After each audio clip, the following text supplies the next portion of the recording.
Kozhikode medical കോളേജിൽ pass വിതരണത്തിൽ ഗുരുതര വീഴ്ച. രോഗികളുടെ കൂട്ടിരിപ്പുകാർക്കുള്ള പാസ് വിതരണം നിലച്ചു. കേസ് ഷിഫ്റ്റിന്റെ ഒരു കോപ്പി മാത്രമാണ് കൂട്ടിരിപ്പുകാർക്ക് നൽകുന്നത്. അതേസമയം ജീവനക്കാർ സ്പെഷ്യൽ സ്റ്റാഫ് പാസ് അനുവദിച്ചു തുടങ്ങിയതോടെ നിരോധിത മേഖലയിലടക്കം കയറിയിറങ്ങുകയാണ് ജനങ്ങൾ.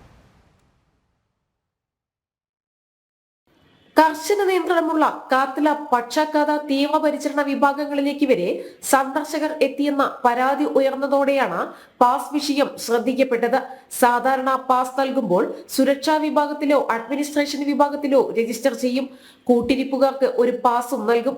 ഗുരുതരാവസ്ഥയിലുള്ള രോഗിക്ക് 3 പാസ് വരെ അനുവദിക്കുന്നത് ഡോക്ടറുടെ നിർദ്ദേശപ്രകാരം സുരക്ഷാ വിഭാഗമാണ്.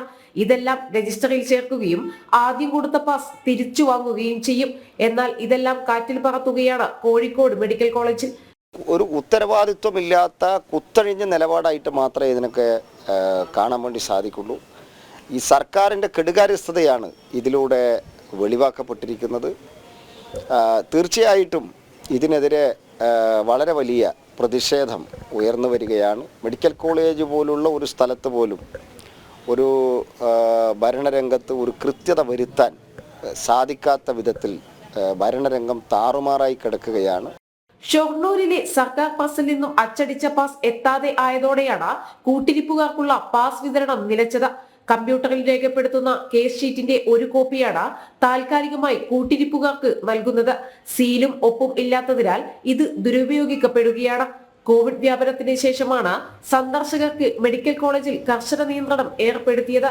എന്നാൽ ജീവനക്കാർ സ്പെഷ്യൽ സ്റ്റാഫ് പാസ് അനുവദിച്ചു തുടങ്ങിയതോടെ ആളുകൾ നിയന്ത്രണമില്ലാതെ കയറിയിറങ്ങുകയാണ്. ഒരു ജീവനക്കാരൻ 4ഉം 5ഉം പാസുകൾ വരെ നൽകുന്നുണ്ട് എന്നും ആക്ഷേപം ഉയരുന്നുണ്ട്. രോഗിയുമായി ബന്ധമില്ലാത്തവരും ഇത്തരത്തിൽ സന്ദർശനം നടത്തുന്നതായും വ്യാപക പരാതിയുണ്ട്. ഇത്തരത്തിലുള്ള സന്ദർശനത്തിലൂടെ പലതരത്തിലുള്ള പകർച്ചവ്യാധികളും അണുബാധയും രോഗികൾക്ക് ബാധിക്കാനുള്ള സാധ്യതയും ഏറെയാണ്. ജനം, കോഴിക്കോട്.